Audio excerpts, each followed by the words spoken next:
Hello students, कैसे हैं आप सब। आ जाइए सभी। तो चैनल को लाइक करें, शेयर करें और सब्सक्राइब ज़रूर करें। देखिए, सब्सक्राइब करिए ताकि नोटिफिकेशन आपको मिलती रहे। बेल आइकन को प्रेस करें।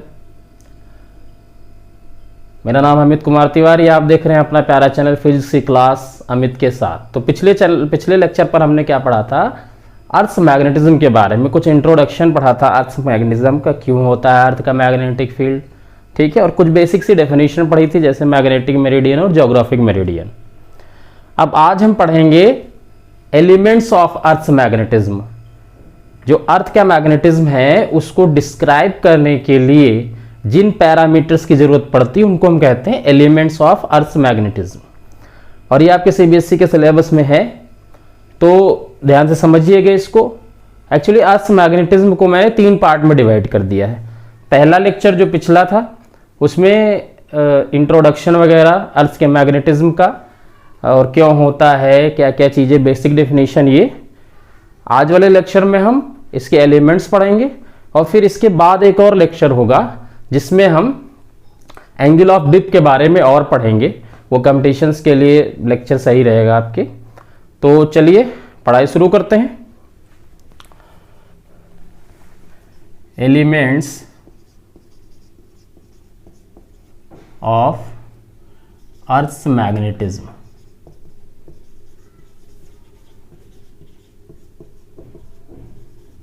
Elements of earth magnetism. तो देखिए, 3 एलिमेंट्स के बारे में हमें पढ़ना है। एलिमेंट्स ऑफ अर्थ मैग्नेटिज्म क्या है? The parameters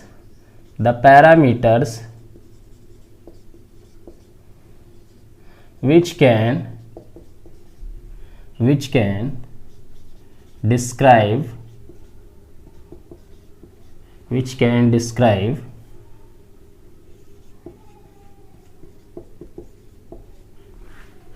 Earth's magnetism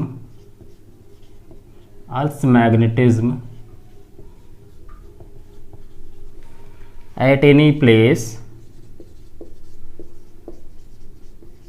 are known as elements of Earth's magnetism।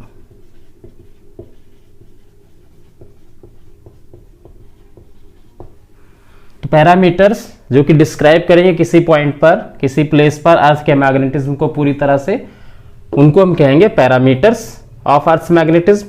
और ये 3 है। पहला है angle of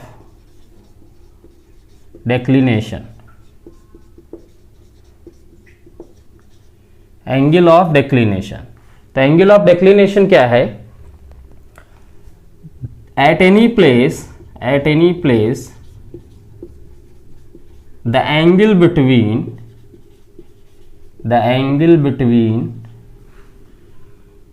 geographic meridian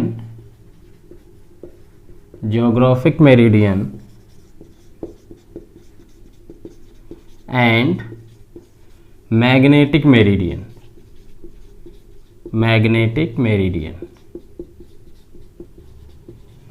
At any place the angle between geographic meridian and magnetic meridian is called as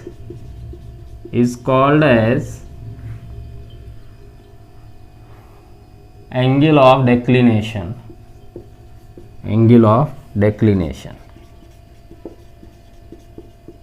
at that place।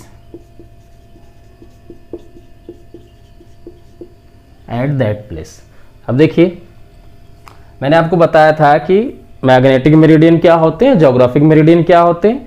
आपने एक magnetic needle को रखा, वो नॉर्थ साउथ में बिल्कुल एग्जैक्ट नहीं रुकती है, कुछ इससे एंगल पर रुकती है। तो इसको लेते हुए जो हम प्लेन ड्रॉ करेंगे उसको हम कहेंगे, वर्टिकल प्लेन को हम कहेंगे मैग्नेटिक मेरिडियन। और जो हमें ज्योग्राफी की वजह से नॉर्थ और साउथ है, ज्योग्राफी की वजह से जो नॉर्थ साउथ है उनको लेकर के जो प्लेन ड्रॉ करेंगे इसको हम कहेंगे ज्योग्राफिक मेरिडियन। तो मैग्नेटिक मेरिडियन इस तरह से, ज्योग्राफिक मेरिडियन इस तरह से, इन दोनों के बीच का जो एंगल है उसको हम क्या कहेंगे? Angle of declination. तो मान लीजिए कि ये हमारा इस तरह से एक ज्योग्राफिक मेरिडियन है, ज्योग्राफिक मेरिडियन, ये नॉर्थ है मान लो, ज्योग्राफिकल नॉर्थ, और इससे कुछ एंगल पर है मैग्नेटिक मेरिडियन, यानी कि ये हो गया मैग्नेटिक नॉर्थ। तो ये वर्टिकल प्लेन हो गया और एक ये वर्टिकल प्लेन है। इनके बीच का जो एंगल है उसको हम कहेंगे एंगल ऑफ डिक्लिनेशन। अल्फा से रिप्रेजेंट कर देते हैं, एंगल ऑफ डिक्लिनेशन को अल्फा से रिप्रेजेंट कर दिया। ठीक है, तो मैग्नेटिक मेरिडियन और ज्योग्राफिक मेरिडियन के बीच का एंगल, मान लीजिए मैग्नेटिक मेरिडियन ऐसे रखी लेकिन ज्योग्राफिकल नॉर्थ साउथ ऐसे है, तो इन दोनों के बीच का जो एंगल है ये है एंगल ऑफ डिक्लिनेशन। अब देखिए, जो मैग्नेटिक निडल होती है वो हॉरिजॉन्टल में केवल रुकती है, और जो डिप निडल होती है वो वर्टिकल में घूम सकती है। ठीक है, होता क्या है कि जब आप बार मैग्नेट को लटकाओगे तो वो ऐसे नहीं रुकेगा मैग्नेटिक एक्सिस में, बिल्कुल हल्का सा हॉरिजॉन्टल के से कुछ एंगल बनाते हुए रुकता है ऐसे। ठीक है, हॉरिजॉन्टल से कुछ एंगल बनाते हुए रुकता है। तो ये हॉरिजॉन्टल से जितना एंगल बना रही है डिप निडल उसको हम कहते हैं एंगल ऑफ डिप। ठीक है, सेकेंड पैरामीटर हमारा क्या है, angle of dip. Angle of dip और एंगल ऑफ इंक्लिनेशन, ये सिंपल इंक्लिनेशन भी बोल सकते हैं, और इसको हम डेल्टा से रिप्रेजेंट करेंगे यहां पर। अब देखिए, जैसे कि ये अगर आपने मैग्नेटिक निडल ऐसे रखी तो ये हो गया मैग्नेटिक मेरिडियन। अब आप मैग्नेट को लटकाते हो या डिप निडल को ऐसे इसी मैग्नेटिक मेरिडियन में रखते हो तो ये कुछ एंगल पर रुकती है ऐसे। ठीक है, ऐसे रुके या ऐसे रुके, तो यहां पर जो मैग्नेटिक निडल होगी, जो डिप निडल होगी, अगर हम इस रखेंगे मैग्नेटिक मेरिडियन में, एग्जैक्टली मैग्नेटिक मेरिडियन में, तो हॉरिजॉन्टल से कुछ एंगल बनाते हुए रुकेगी ऐसे। ठीक है, ऐसे डिप निडल, ये नॉर्थ ये साउथ इस तरह से। तो ये हॉरिजॉन्टल से जितना एंगल बनाएगी उसको हम कहेंगे angle of dip. At any place the angle between direction of magnetic field, earth's magnetic field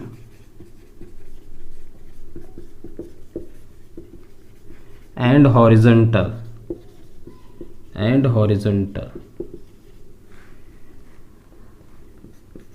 in magnetic meridian। अभी मैग्नेटिक मेरिडियन में ही क्यों ले रहे हैं, ये आपको थर्ड लेक्चर में ज़्यादा क्लियर होगा। वैसे हम अभी क्या है, अभी हम सिंपल पढ़ रहे हैं, तो हम मैग्नेटिक मेरिडियन में ही डिप निडल को रख रहे हैं। ठीक है, magnetic meridian is called as angle of dip at that place, angle of dip at that place। अब इसको थोड़ा सा और समझते हैं।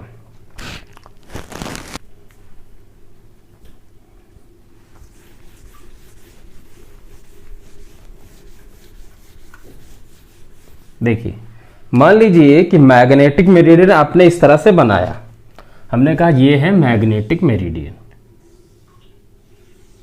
मान लेते हैं ये मैग्नेटिक मेरिडियन। यहां दोनों दिखाने थे इस तरह, ज्योग्राफिक और मैग्नेटिक, इसलिए इस तरह से दिखा। ये मैग्नेटिक मेरिडियन हो गया, मैग्नेटिक मेरिडियन, और ये हो गया था ज्योग्राफिक मेरिडियन। हम यहां पर केवल मैग्नेटिक मेरिडियन बना रहे हैं। तो ये हमने कहा, ये मान लो मैग्नेटिक मेरिडियन है, यानी कि मैग्नेटिक नॉर्थ इधर है और साउथ इधर होगा। तो इस मैग्नेटिक मेरिडियन में जब डिप निडल को रखा गया तो वो डिप निडल क्या है, कुछ एंगल पर रुकती है। इस तरह से जब डिप निडल को रखा गया तो डिप निडल बिल्कुल हॉरिजॉन्टल, जैसे ये हॉरिजॉन्टल है, ऐसे आपने लिया प्लेन, तो ये ऊपर वाली लाइन जो मैंने बनाई ये वाली, ये हॉरिजॉन्टल के बिल्कुल पैरेलल है, हॉरिजॉन्टल है ये।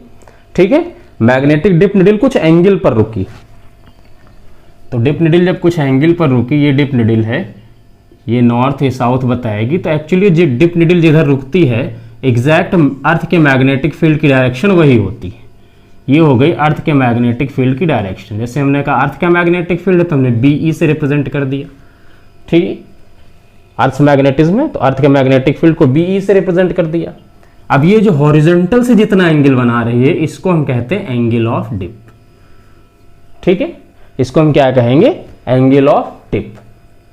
अब देखिए जो एंगल ऑफ डिप है उसकी वैल्यू अलग अलग जगह पर अलग अलग होती है, तो इससे भी क्वेश्चन पूछा जा सकता है। तो देखिए समझे जरा इसको आप चाहें तो ऐसे भी देख सकते हैं कि ये हो गया हॉरिजॉन्टल, हॉरिजॉन्टल हो गया ये, और डिप निडल अगर ऐसे रुकी है, ये नॉर्थ ये साउथ अगर, तो इसको हम कहेंगे एंगल ऑफ डिप।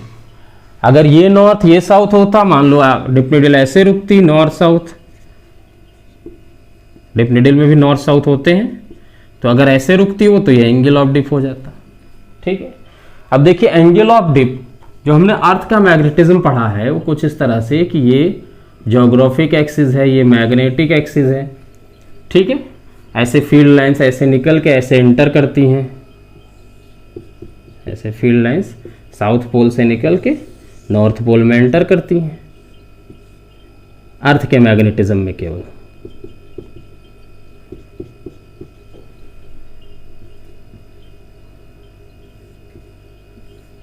बाहर मैग्नेट पे तो नॉर्थ से साउथ होती है, यहां पर साउथ से नॉर्थ,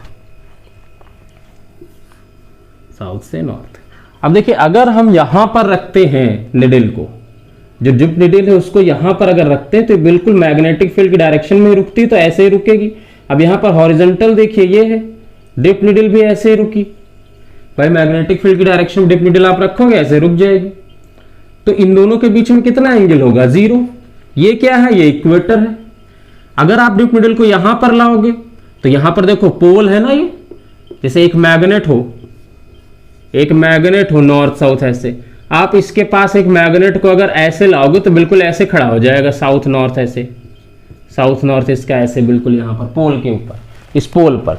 तो जब आप इस निडल को लाओगे तो निडल बिल्कुल वर्टिकल हो जाएगी ऐसे, ठीक है, निडल बिल्कुल वर्टिकल हो जाएगी। तो यहां पर इक्वेटर पर एंगल कितना बना, 0 डिग्री का, लेकिन यहां पर देखिए हॉरिजॉन्टल ये है और अर्थ के मैग्नेटिक फील्ड की डायरेक्शन ये है, डिप निडल अर्थ के मैग्नेटिक फील्ड की डायरेक्शन में ही रुकेगी, तो डिप निडल ऐसे खड़ी हो जाएगी यहां पर। तो अब हॉरिजॉन्टल यहां पर ये हॉरिजॉन्टल और इनके बीच में जो एंगल हो कितना है, 90 है, ठीक है ना। इसी तरह इस पोल पर भी होगा, तो इसका मतलब क्या हुआ, at poles angle of dip कितना होगा, 90 डिग्री, पोल्स पर 90 डिग्री। एट इक्वेटर, इक्वेटर पर किसी पॉइंट पर लेंगे तो एंगल ऑफ डिप कितना होगा, 0 डिग्री, ठीक है। मतलब जैसे इक्वेटर से हम पोल की तरफ बढ़ेंगे, चाहे नॉर्थ पोल की तरफ जाए चाहे साउथ पोल की तरफ जाए, तो एंगल ऑफ डिप जो है वो बढ़ता चला जाएगा, कहां से कहां तक, 0 से 90 तक, ठीक है। अब जैसे मान लीजिए आपसे कहा जाए इक्वेटर वाले जो कंट्रीज हैं, देखिए जो इक्वेटर पे कंट्रीज हैं वो एक्चुअली क्या है, वो गर्म है, ठीक है, वो गर्म देश होते हैं जो इक्वेटर पर होते हैं। जैसे जैसे पोल की तरफ हम जाते हैं ऊपर या नीचे तो ठंडे देश आते हैं, जैसे ब्रिटेन हो गया, अमेरिका हो गया, ये सब क्या है, ये सब ठंडे देश हैं, ठीक है ना। तो ये पोलर रीजन में है, ऑस्ट्रेलिया हो गया वो साउथ पोल पे साउथर्न रीजन में है, इस तरह से, ठीक है।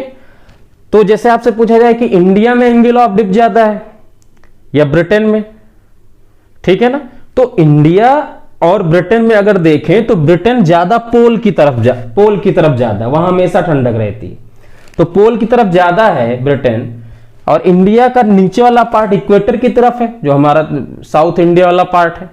तो हम क्या है, हम इक्वेटर मतलब ब्रिटेन की तुलना में, ब्रिटेन के कंपेरिजन में हम इक्वेटर के ज्यादा पास है, तो हमारे यहाँ एंगल ऑफ डिप कम है और ब्रिटेन में एंगल ऑफ डिप ज्यादा है। अब जैसे अपने यहाँ ही हम कंसिडर करें कि हम कहें कि जो साउथ इंडिया है हमारा, जो तमिलनाडु है, या जो हमारा वेस्ट इंडिया है, यानी कि हम अगर उधर की तरफ बढ़ें नॉर्थ ईस्ट की तरफ, हिमाचल प्रदेश, जम्मू कश्मीर, इस तरह से, तो वहाँ पर ठंडे प्रदेश हैं, तो तमिलनाडु में एंगल ऑफ ड्रिफ्ट कम होगा, वहां पर एंगल ऑफ ड्रिफ्ट ज्यादा होगा। हालांकि स्लाइड थोड़ा सा चेंज आएगा, लेकिन अगर हम इस थ्योरी के हिसाब से चले तो जो इक्वेटर के पास रीजन है, ठीक है, वहां पर एंगल ऑफ ड्रिफ्ट कम है, और जैसे जैसे आप पोल की तरफ बढ़ोगे तो एंगल ऑफ ड्रिफ्ट बढ़ता चला जाएगा। ठीक है, तो इस तरह से एंगल ऑफ ड्रिफ्ट आपसे ये पूछा जा सकता है क्वेश्चन में कि पोल्स पर कितना होता है 90 डिग्री और इक्वेटर पर कितना होता है 0 डिग्री। यहां पर जो डिप नीडल है वो बिल्कुल हॉरिजॉन्टल रहती है और यहां पर डिप नीडल वर्टिकल हो जाती है। ठीक है, यहां पर डिप नीडल क्या होती है horizontal, dip needle rest in horizontal position, और यहां पर dip needle rest in vertical position. यहां पर बिल्कुल डिप नीडल खड़ी हो जाती है। ठीक है, तो डिप नीडल यानी कि जो वर्टिकल में घूम सकती है, मैग्नेटिक नीडल या कंपास जो हॉरिजॉन्टल में घूम सकता है केवल। ठीक है, तो इस तरह से हमने पढ़ा एंगल ऑफ डिप। ठीक है, इक्वेटर से जैसे पोल की तरफ बढ़ेंगे एंगल ऑफ डिप बढ़ता जाएगा 0 से 90 के बीच में। बीच के रीजन में कितना होगा 0 से 90 के बीच में कुछ भी हो सकता है।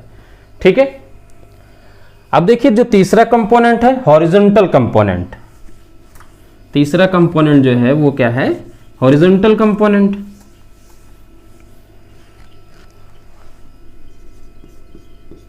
हॉरिजॉन्टल कंपोनेंट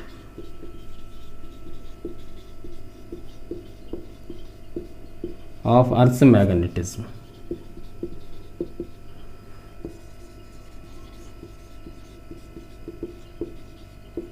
तो हॉरिजॉन्टल कंपोनेंट क्या है, अब देखिए ये हमारा मैग्नेटिक फील्ड है, ऐसे इस तरह से मैग्नेटिक फील्ड की डायरेक्शन है। ये हो गया हमारा हॉरिजॉन्टल, ये हॉरिजॉन्टल से इतने एंगल पर मैग्नेटिक नीडल रुकी, उसको हमने क्या कहा कि ये है एंगल ऑफ डिप। अब जैसे मान लो कि मैग्नेटिक फील्ड इस तरह से है BE इधर की तरफ, हॉरिजॉन्टल यहां पर ये है, इन दोनों के बीच में जो एंगल है वो है एंगल ऑफ डिप डेल्टा।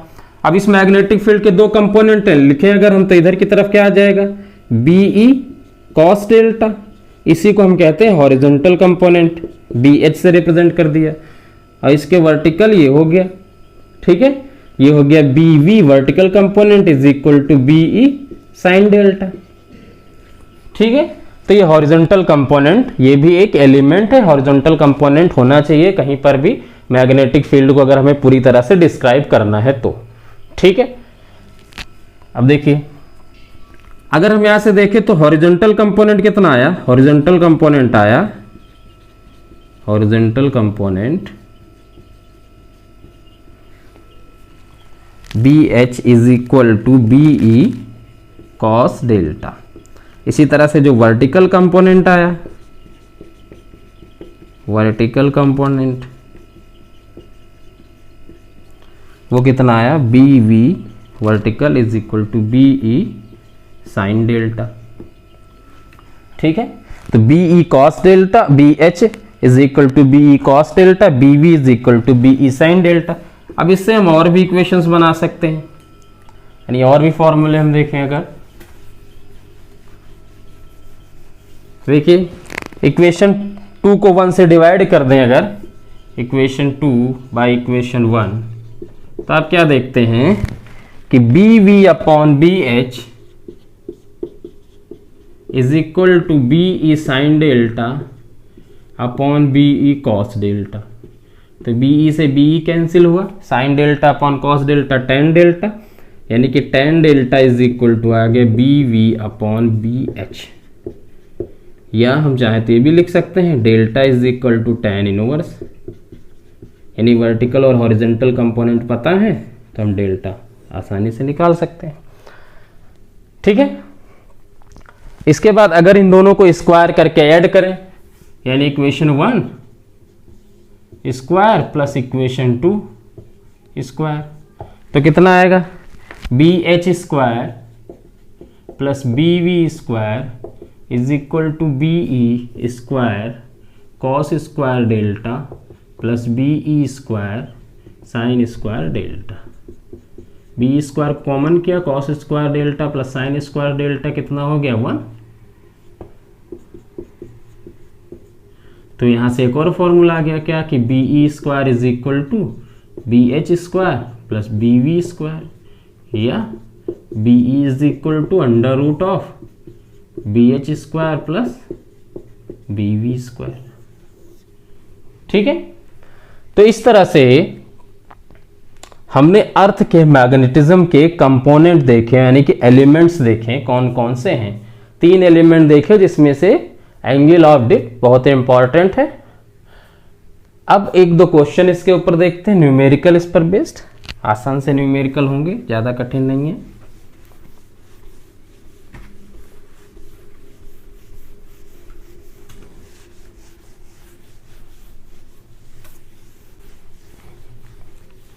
देखिए क्वेश्चन देखते हैं।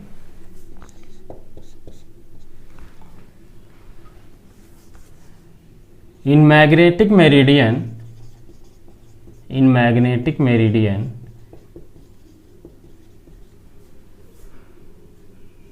at a certain place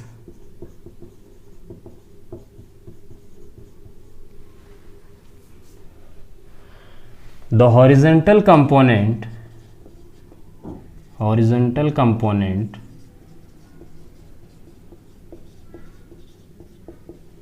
of Earth's magnetic field is 0.26 gauss. ठीक है, 0.26 gauss, and angle of dip at that place is 60 degree. Angle of dip 60 degree है, हॉरिजॉन्टल कंपोनेंट 0.26 गॉस दिया है। Then find, क्या find करना है? पहला earth's magnetic field,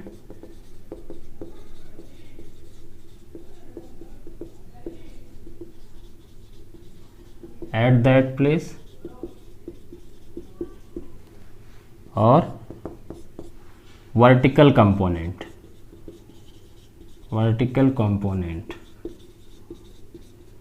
of Earth's magnetic field।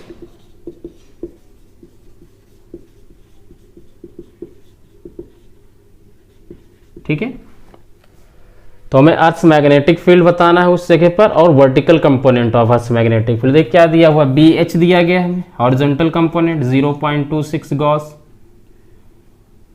चाहें अगर तो इसको हम टेस्ला में चेंज कर सकते हैं, और ना चाहें तो ना करें, तो चेंज कर लो भाई, 10⁻⁻4 टेस्ला। ठीक है, अब देखिए क्या दिया हुआ, डेल्टा दिया गया है 60 डिग्री। अब हमें अर्थ मैग्नेटिक फील्ड चाहिए, तो हम जानते हैं कि B H is equal to B E cos delta. ठीक है ना, यानी कि 0.26 10⁻⁻4 is equal to B E कितना है, बी ई फाइंड करना है, कॉस 60। तो कॉस 60 की वैल्यू 1/2, यानी कि B E is equal to कितना आ गया, 0.52 इंटू 10⁻⁻4 टेस्ला, या 0.52 गॉस भी लिख सकते हैं। ठीक है, अब देखिए ये तो हो गया पहला पार्ट। दूसरा पार्ट वर्टिकल कंपोनेंट चाहिए, तो अभी देखा है formula, B V is equal to B E sine delta. तो बी ई हम फाइंड कर चुके हैं 0.52 गॉस, टेस्ला में चेंज करना चाहे 10⁻⁻4 कर दें, साइन 60 की वैल्यू √3/2।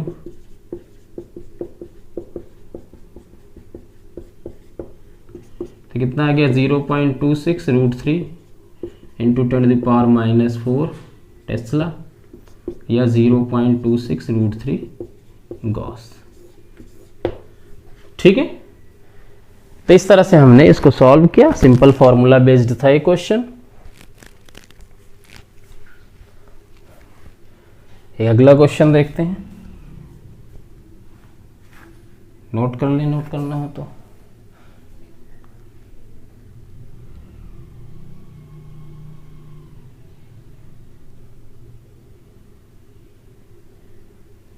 चलो पॉज करके नोट कर लेना, आगे देखिए।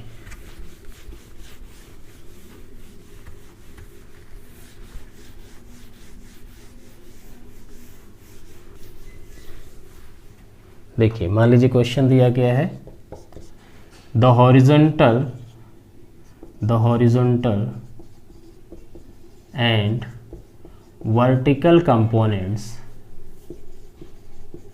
components of Earth's magnetic field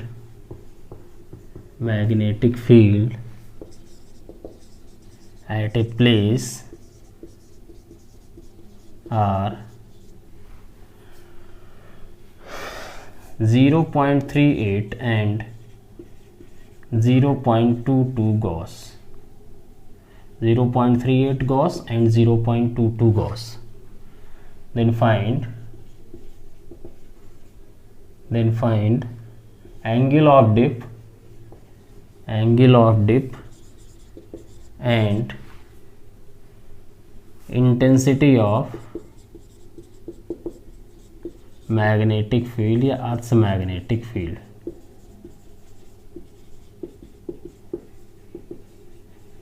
at that place.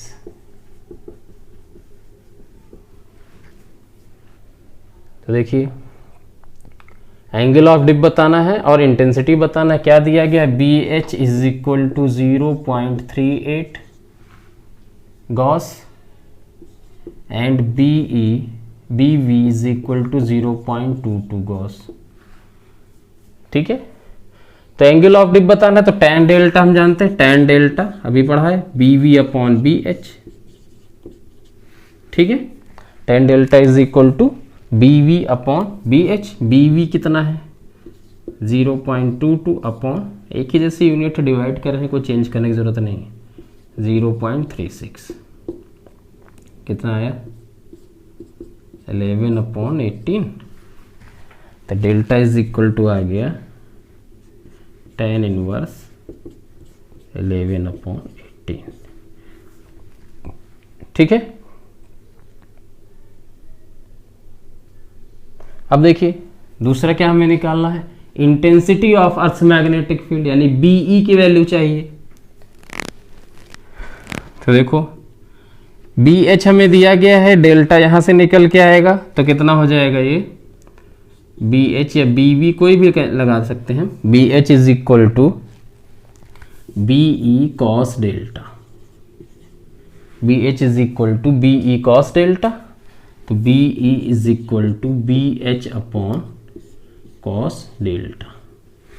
ठीक है, बी एच कितना है? 0.38 अपॉन कॉस डेल्टा। अब देखिए यहां से tan डेल्टा की वैल्यू पता है 11/18, तो कॉस डेल्टा की वैल्यू निकाल सकते हैं। क्यों?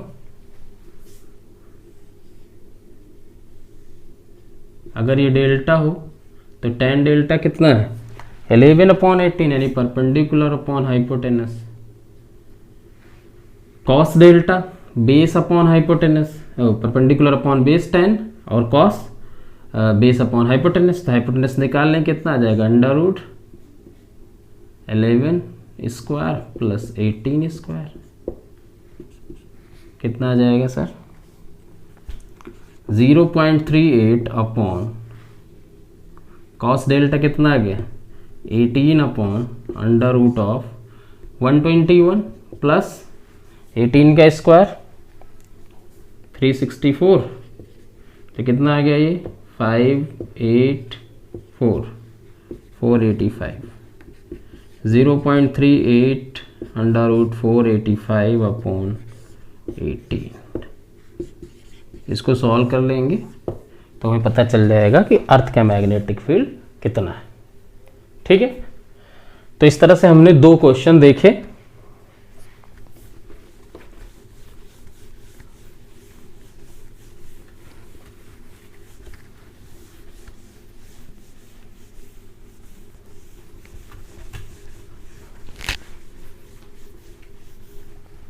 तो अब हम इंट्रोडक्शन पढ़ चुके हैं अर्थ के मैग्नेटिक फील्ड का और elements of earth magnetic field पढ़ चुके हैं।